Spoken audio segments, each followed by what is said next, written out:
Sahi 2026 asigi Megi ahanba numitni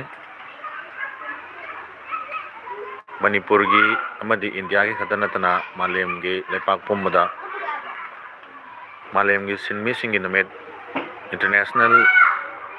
Labor Day May Day haina palan taunari tasengna hiramda Manipur asidadi hojik asi hingiba miyoi khudimang asi yamna awaba tangkak amada hingli makhoi masa masujing yamna waba mung manunggi su nomduna sel tarakaduriba ambama ahal laman singna subam nobam khangdabadagi senmilon sonbadagi hiram khudimakta sothaba mung manunggi horakliba nahasing awaba yamna mayoknari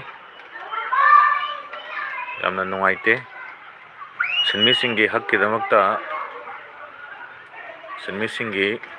tabak suriba mafam khudimakta fibam faba mafam oiba loinana sinmisingi tabak subagi matam akaknaba matam thamgadabani sinmisingna suriba tabaksing asi maong marin taba mafamda habadi kudamoina sinmisingi haksangna sokadaba sinmisingi right mangadaba adigumba labor singi tabak sujaba miyoi oirgajo right to pangnana dubuning boina ngasi malemgi pumbada International Labor Day May Day haina pangthoknari hiram siga mai lenana namya siga mai lenana life ma thajarakpane lamdam masida tabak su nomduna hingliba sinmising asi hawjik dugi matik wana hingnari tuna hojik thokliba Manipur gi irang asina amuka hena tabak su nomduna maroina nungtigi tabak satlaga sa talaga hingliba miyoi singduna hena awaba mayoknari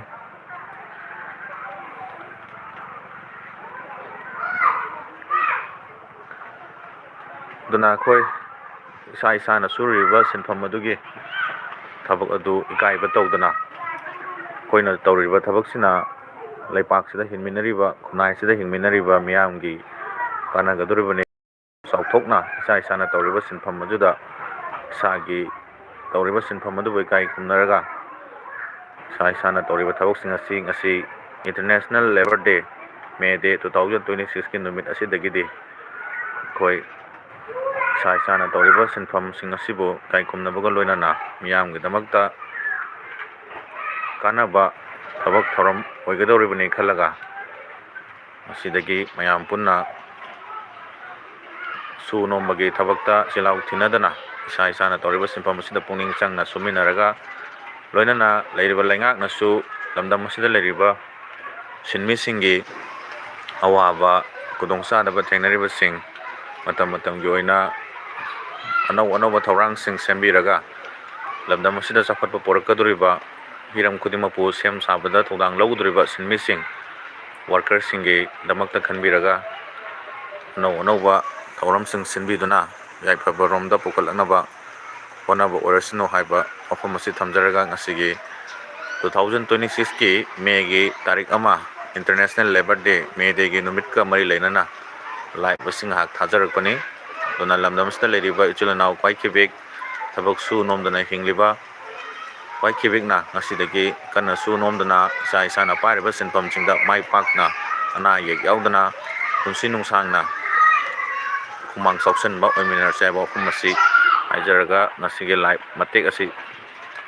matang aswaida losanjaraga